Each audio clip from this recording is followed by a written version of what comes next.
அன்பு கண்மணியே, உன்னை நான் கண்காணித்துக் கொண்டுதான் இருக்கிறேன். ஆசைப்படி நீ என்னிடம் கேட்பது உனக்கு நிச்சயமாக கிடைக்கும். உனக்கு எந்த குறையையும் வரவிடமாட்டேன் உன் சாயிதேவா. உன்னை கண்காணித்துக் கொண்டுதான் இருக்கிறேன். ஆனால் உன் கண்களுக்கு தான் நான் தெரிவதில்லை. ஏதோ ஒரு ரூபத்தில் இருந்து அப்பா நம்மை பார்த்து கொண்டுதான் இருக்கிறார் என்ற நம்பிக்கையும் பயமும் மனதில் இருந்தாலே போதும், எந்த தவறான பாதைக்கும் நாம் செல்ல மாட்டோம். அப்படிதான் குழந்தையே, உன்னுடைய எண்ணமும் பயமும் இருக்க வேண்டும். உன்னை யாராவது கண்காணித்துக் கொண்டிருக்கிறார்கள் என்பதை நீ புரிந்து கொண்டாலே நீ எந்த தவறையும் செய்யவே மாட்டாய். எல்லார் போலையும் உன்னையும் நான் சரிசமமாகத்தான் நடத்தி கொண்டிருக்கிறேன். உனக்கு கேட்பதையெல்லாம் கொடுத்து, உனக்கு ஆசைப்பட்டதெல்லாம் வழங்கி, உன்னை சிம்மாசனத்தில் கம்பீரமாக உட்கார வைக்கப் போகிறேன் என் பிள்ளையை. அனைத்து பிரச்சனைகளையும் எப்பொழுதுமே உன் தலையில் வைத்துக்கொண்டு சுமந்து கொண்டே சென்று கொண்டிருந்தால் அதற்கு காரணம் நீதான். உனக்கு பிரச்சனைகளை கொடுத்தவர்கள் அல்ல அதற்கு காரணம். நீதான் தேவையில்லாததையெல்லாம் உன் தலையில் சுமத்தி கொண்டு, நான் பிரச்சனையிலேயே வாழ்ந்து கொண்டிருக்கிறேன், என் வாழ்க்கையில் சோகங்கள் முடிவதே இல்லை, எப்பொழுதும் பிரச்சனைகள் இருந்து கொண்டே இருக்கிறது என்று புலம்புவதால் நான் என்ன செய்ய முடியும் குழந்தையே? உன் வீட்டிலும் உன் வாழ்க்கையிலும் நடக்கும் பிரச்சனைகள், அனைத்து பிரச்சனைகளையும் உன் தலையில் சுமத்தி வைத்துக்கொண்டு, உன் வேலையையும் நீ சரிவர செய்யாமல் உன்னை சுற்றி இருப்பவர்களையும் மனக்குழப்பங்களோடு வைத்துக்கொண்டு நான் கஷ்டத்தை அனுபவித்துக் கொண்டிருக்கிறேன் என்று உன் வேலையை கூட செய்யாமல் இருப்பதால் நீயே உன்னை காயப்படுத்தி கொண்டிருக்கிறாய். உன்னை சுற்றி இருப்பவர்களையும் மன வேதனைப்பட வைக்கிறாய். உன்னுடைய அன்றாட வேலைகளை கூட நீ செய்ய முடியாமல் போனால் அதற்கு காரணம் உன்னை சுற்றி இருப்பவர்கள் அல்ல, உனக்கு பிரச்சனைகளை கொடுத்தவர்களும் அல்ல, நீயேதான் என்பதை தீர்க்கமாக புரிந்து கொள். என் குழந்தையே, நீ அழும் பொழுதும் வேதனைப்படும் பொழுதும் என் மனம் துடிக்கின்ற துடிப்பு வேறு யாருக்குமே தெரியாது, எனக்கு மட்டுமே தெரியும். பொறுமையோடு காத்திரு கண்மணி. உன் காதில் நல்ல செய்தி வரும் நேரம் வெகு தொலைவில் இல்லை. எல்லாம் கூடி வரும் நேரம் பார்த்து நீ, நான் கஷ்டங்கள் மட்டுமே அனுபவித்துக் கொண்டிருக்கிறேன், என் வாழ்க்கையில் சந்தோஷம் என்பதே இல்லை என்று புலம்பிக் கொண்டிருக்கிறாய். முதலில் புலம்புவதை நிறுத்திவிடு. வரப்போவதை நினைத்து எவ்வளவு மகிழ்ச்சியாக இருக்க முடியுமோ அவ்வளவு மகிழ்ச்சியாக இருந்து பழகு. வருவதை நினைத்து பயப்படாதே, முடிந்ததை நினைத்தும் வருந்திக் கொண்டே இருக்காதே. இப்பொழுது இந்த நொடி எவ்வளவு சந்தோஷமாக இருக்க முடியுமோ அதை அனுபவித்துக்கொள். உன் வாழ்வில் கூடிய விரைவில் ஒரு நல்ல திருப்பம் வந்தே தீரும். அனைவருக்குமே அற்புதமும் அதிசயம் நடக்கும். ஆனால் எல்லாவற்றுக்கும் சில காலமும் சில நேரமும் எடுக்கத்தான் செய்யும். அதுவரைக்கும் நீ பொறுமையாக இருக்கிறாயா என்பதுதான் நான் உனக்கு வைக்கும் சோதனை, உனக்கு வைக்கும் மிக பெரிய பயிற்சி. நீ என்னை இறைவனாக நினைத்தாலும் சரி, கடவுளாக நினைத்தாலும் சரி, உன் அப்பாவாக நினைத்தாலும் சரி, உன் தாயாக நினைத்தாலும் சரி, நான் உன்னை எப்பொழுதும் என்னை மட்டுமே சிந்தித்து கொண்டிரு, என்னை மட்டுமே பூஜித்து கொண்டிரு என்று எப்பொழுதும் சொன்னதே இல்லை. அதற்கு மாறாக நீ என்மேல் எவ்வளவு நம்பிக்கை வைக்கிறாயோ அதற்கு பல மடங்கு மேலாக நான் உனக்கு நல்லதை மட்டுமே செய்வேன் என்ற நம்பிக்கையோடு இரு. உன் மன வேதனைகள் அனைத்துமே விரைவில் உன் மனதை விட்டு நீங்கிவிடும், மறைந்தும் விடும். நீ நினைக்கும் அனைத்துமே நிறைவேறிவிடும். மனசஞ்சலம் கொள்ளாதே என் பிள்ளையே. நான் இருக்கிறேன் உனக்கு துணையாக, பக்கபலமாக. நமக்காக யாருமே இல்லை என்று கவலைப்பட்டதெல்லாம் போதும். நான் இருக்கிறேன், எப்பொழுதும் சாயப்பா இருப்பார் என்ற மன நிம்மதியோடு நகர்ந்து கொண்டே இரு உன்னுடைய ஒவ்வொரு அடியிலும். ஏனென்றால் என்னுடைய பார்வை எப்பொழுதும் உன்மீதுதான் முழுமையாக இருக்கிறது. சில சமயம் பிரச்சனைகள் வரத்தான் செய்யும். அந்த பிரச்சனையிலிருந்து எப்படி மீள்வது என்று யோசிக்க வேண்டுமே தவிர என் வாழ்க்கையே முடிந்துவிட்டது, நான் சோகத்திலேயே இருக்கிறேன், பிரச்சனைகள் மட்டுமே என் வாழ்க்கையில் வருகிறது என்று யோசித்துக் கொண்டு இருக்காதே. யாராவது ஒரு ரூபத்தில், ஏதாவது ஒரு ரூபத்தில் வந்து உனக்கு எப்படி உதவி செய்யலாம் என்பதை நான் யோசித்துக் கொண்டுதான் இருக்கிறேன். என் விழிகள் உன்னை பார்த்து கொண்டுதான் இருக்கிறது எப்பொழுதுமே. கவலைப்படாதே என் பிள்ளையே. ஏதாவது ஒரு ரூபத்தில் யார் மூலமாகவோ வந்து உனக்கு கொடுக்க வேண்டியதை, உனக்கு கிடைக்க வேண்டியதை நிச்சயமாக நான் வந்து சேர்ப்பேன்.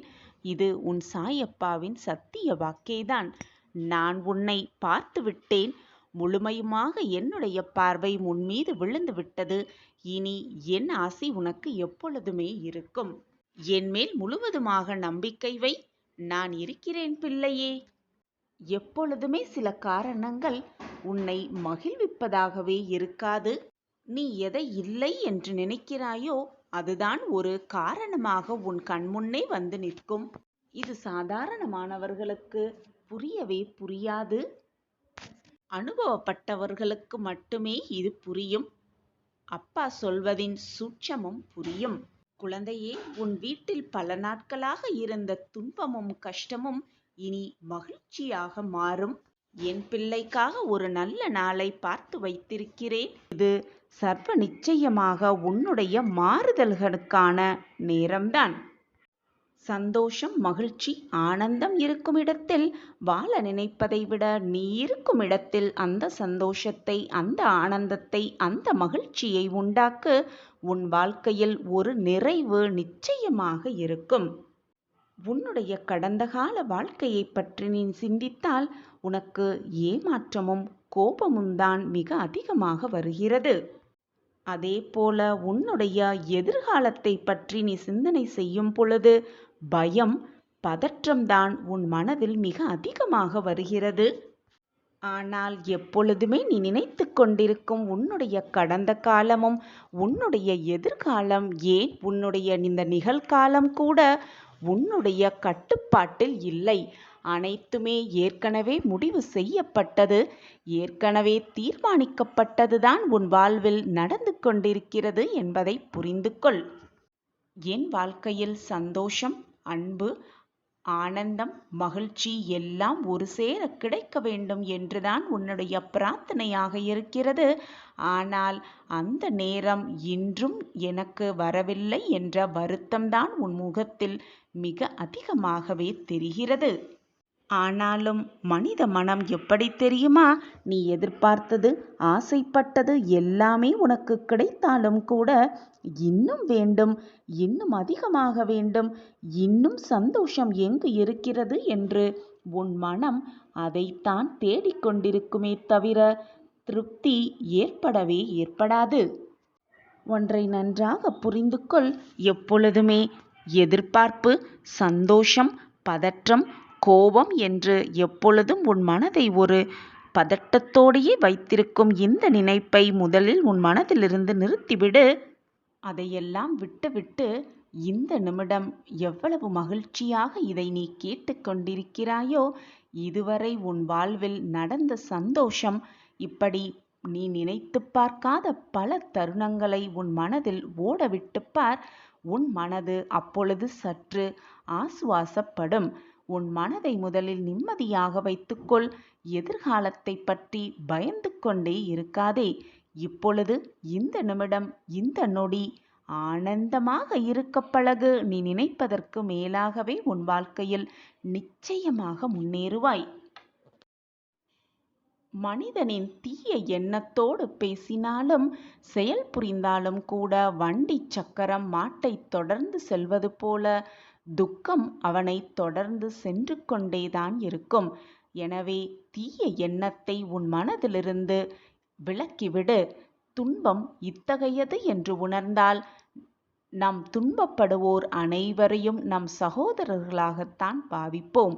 நம் பகைவனால் ஏற்படும் துன்பத்தை காட்டிலும், தன்னை வெறுப்பவனால் ஏற்படும் துன்பத்தை காட்டிலும் அடக்கமில்லாத மனம் ஒருவனுக்கு அதிக துன்பத்தை தருகிறது. மனதை முதலில் ஒரு நிலைப்படுத்து. மனதை முதலில் அடக்க கற்றுக்கொள்.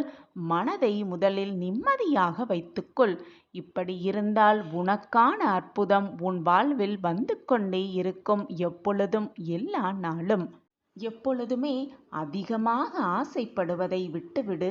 ஆசைப்பட்ட பொருளை இழப்பது துன்பம்தான். ஆசையும் பொருளும் அற்றவனுக்கு கஷ்டம் என்பதே இல்லை. கோபத்தை எல்லாம் முதலில் கைவிட்டுவிடு. உலகப் பற்றுக்கள் அனைத்தையும் ஒழித்துவிடு. எதையும் உனது என்று நினையாதவர் வரை உனக்கு துன்பங்கள் ஏற்படுவதே இல்லை. மற்றவர்களை மனதும் கூட காயப்படுத்த எண்ணிவிடாதே. உன் துன்பத்திற்கு அது காரணமாகவே இருந்தாலும் கூட மற்றவர்களை புண்படுத்தாதே. மற்றவர்களை புண்படுத்தும் எந்த ஒரு விஷயத்தையும் உன் வாயால் மனதும் கூட சொல்லிவிடாதே. தர்மம் என்பது உன்னுடைய துன்பத்தையும் துயரத்தையும் போக்கும் மிக பெரிய சக்தி. நான் என்ற அகந்தையை முதலில் விட்டுவிடு. நான் தான் அனைத்தும் என்று சொல்வதை முதலில் விட்டு ஒழித்துவிடு. உன்னுடைய அகந்தையும் பொறாமையும் உன்னுடைய தவ வலிமையை ஒப்புக்கொள்ள தயங்கிக் கொண்டே இருக்கிறது. அகந்தை இருந்தால் உன் மனம் அலைப்பாய்ந்து கொண்டே இருக்கும். அமைதியை இழந்துவிடும். உன்னுடைய உண்மையான இயல்பை உணர்ந்து கொள்ளும் வரை நான் என்ற மயக்கம் உன்னில் எப்பொழுதுமே இருந்து கொண்டே இருக்கும். எனவே நான் என்ற அகந்தையை முதலில் உன் மனதிலிருந்து விட்டுவிடு. எது நடந்தாலும் அதற்காக ஏதோ ஒரு காரணம் இருக்கிறது என்பதை தீர்க்கமாக நம்பு. இன்பமோ துன்பமோ ஒரு காரணத்தோடு தான் அது வருகிறது என்பதை புரிந்து கொண்டு செயல்படு. நடுக்கடலின் ஆழம் கரையோரத்தில் இருக்காது. கரையில் நிற்பவர் கொஞ்சம் கொஞ்சமாய் கடலினுள் செல்லும் பொழுது அதன் ஆழம் அதிகரிப்பதை அறிந்து கொள்ளலாம். அதுபோலத்தான் படிப்படியாகத்தான் தர்மத்தில் மேன்மையடைய முடியும்.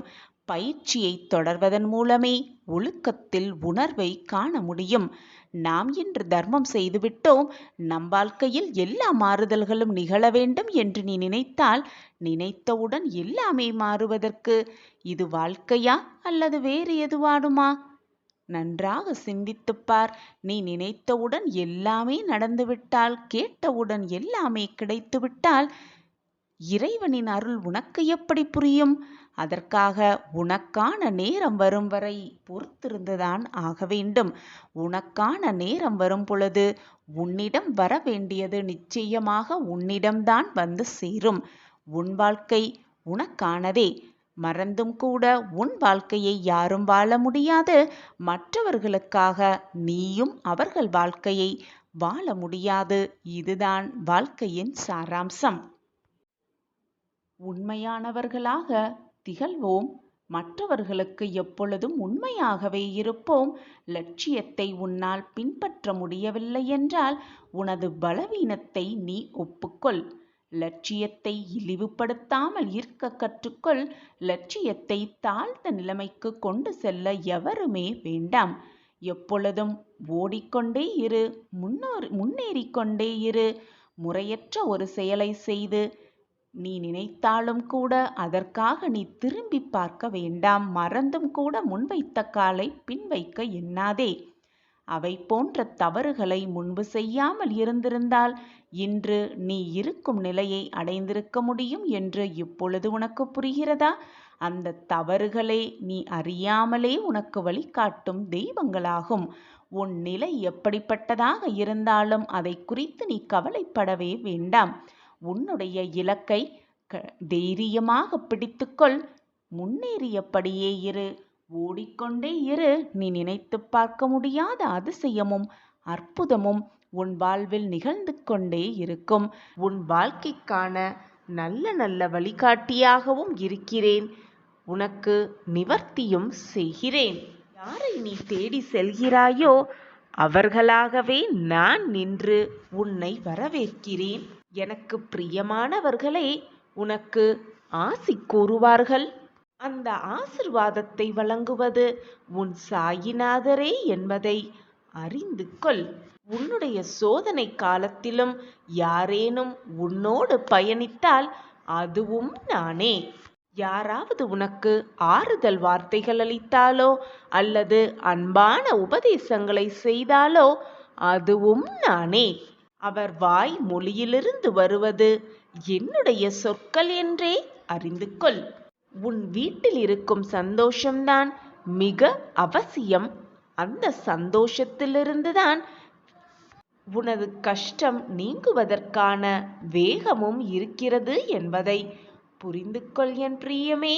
உன்னை யாராவது தவறாக பேசினாலோ கீழ்த்தனமாக நடத்தினாலோ உன்னை பற்றி இல்லாததையும் பொல்லாததையும் சொன்னார்களோ அதை காதில் வாங்கிக் கொள்ளாதே, மனதிலும் ஏற்றுக்கொள்ளாதே.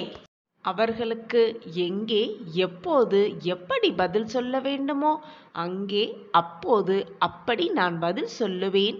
நீ வருத்தப்படாதே. உன் சாயிநாதர் எப்பொழுதும் உன்னை நோக்கியே உள்ளேன். என்னுடைய கண்ணின் இமை போல் உன்னை நிச்சயமாக பாதுகாப்பேன். என் பார்வையும் எப்பொழுதும் உன்மீதுதான் உள்ளது.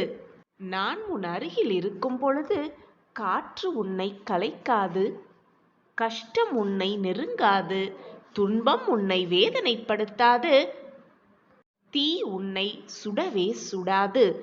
என்னப்பா சர்வ சக்தி வாய்ந்தவர் என்று நினைத்து கொண்டு உன் வழியில் நீ பயணம் செய்து கொண்டே இரு கண்மணியே. வெற்றி உனக்கே. மற்றவர்கள் உனக்கு எத்தனை இடையூறுகள் செய்தாலும் கலங்க தேவையில்லை. ஏனென்றால் இறைவன் கொடுப்பது எப்பொழுதும் இழக்கப்படுவதும் இல்லை.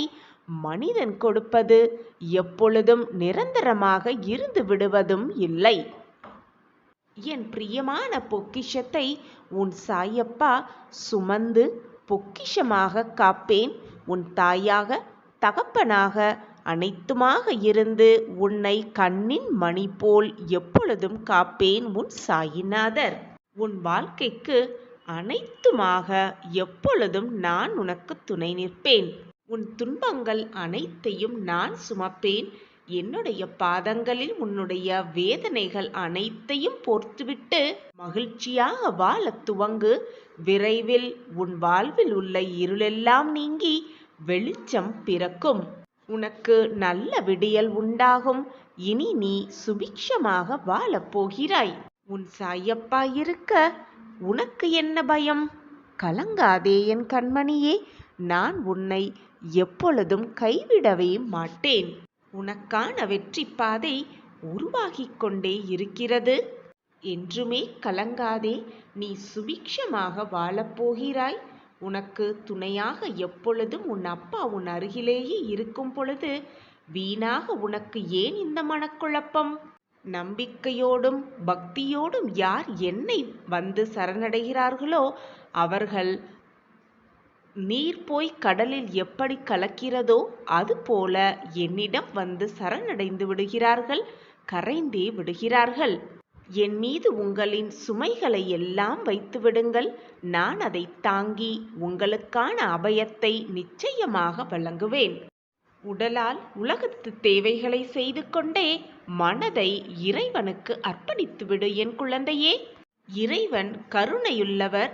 அவர் எப்பொழுதுமே நல்லவர்களுக்கு தீங்கு வர அனுமதிக்கவே மாட்டார். இந்த உலகத்தில் உள்ள அனைத்து ஜீவராசிகளின் மேல் அன்பு செலுத்து. முதலில் பசியாக இருப்பவர்களுக்கு உணவை கொடுத்துவிட்டு பின் நீ உண்ணுவாயாக. இதுதான் தர்மமும் கூட. ஒருவருக்கொருவர் சேவை செய்தும் அன்பாக இருந்தும் உதவி செய்தும் நாம் அன்பாக இருப்போம். பொழுது இந்த உலகமும் அமைதியாகவே இருக்கும். பாவங்கள் நீங்க பெற்றவர்கள் அதிர்ஷ்டம் செய்தவர்களே, புண்ணியம் செய்தவர்களே, பாக்கியசாலி கூடவே. பாவங்கள் நீங்க பெற்றவர்களுக்கு சாயப்பாவை வணங்கும் பாக்கியம் பேறு நிச்சயமாக கிட்டும். நீ என்னுடைய பொக்கிஷம். அதனால்தான் சாயப்பாவை வணங்கும் பாக்கியம், சாயப்பாவை பிரார்த்தனை செய்யும் பாக்கியமும் உனக்கு இப்பொழுது இந்த நொடி கிடைத்திருக்கிறது குழந்தையே. எனக்கு எந்தவித உபசாரணங்களும் பூஜைகளும் செய்ய அவசியமே இல்லை. ஒரே ஒரு முறை என்னை நினைத்தாலே போதும். ஒரே ஒரு முறை சாயி என்று கூப்பிட்டாலே போதும். என் கண்களை நன்றாக பார்த்தாலே போதும். தூய்மையான உண்மையான பக்தி இருக்கும் இடத்தில், நம்பிக்கை இருக்கும் இடத்தில், பொறுமை இருக்கும் இடத்தில் நான் சர்வ நிச்சயமாக இருப்பேன். அங்கு நிச்சயமாக வியாபித்து இருப்பேன். அகங்காரம் மிக்கவனுக்கு குருவின் போதனை கூட பயனற்றவையே. முதலில் அகங்காரத்தை விட்டு ஒழியுங்கள். ஷீரடியில் உள்ள துவாரகா மாயியை சென்றவர்கள், சரணடைந்தவர்கள் நிச்சயமாக அகங்காரத்திலிருந்து மீண்டே விடலாம்.